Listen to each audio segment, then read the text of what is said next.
I got you now. I got you thinking about the possibility of going to a different country for studying purposes, right?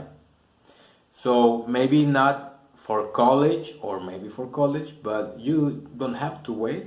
You can do a special course during your high school period, and maybe a summer course, or go for a couple of months to practice your English, to experience the culture. So in this session, in session 2, we're going to learn about which countries are English-speaking countries. You're going to be surprised. If I ask you, okay, student, where would you like to go for a summer course? A country that speaks English. The States?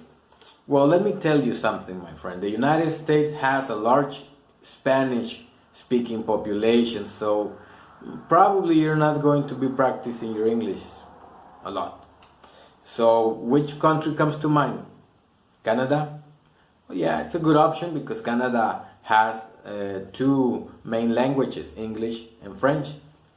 Yes, people speak Spanish too and other languages, but mainly English and French.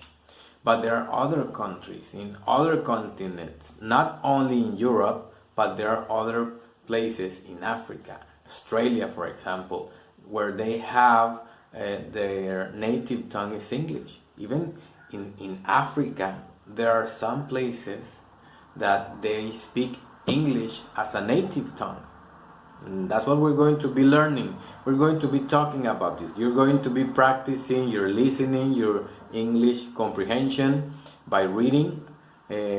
Some benefits about studying abroad, like finding new interests or meeting new people, making new friends, maybe the culture, even career opportunities. And I have a couple of examples I can share with you. So we're going to be working on this topic in session 2, topic 14, the English-speaking countries and the benefits or the possible benefits of studying abroad.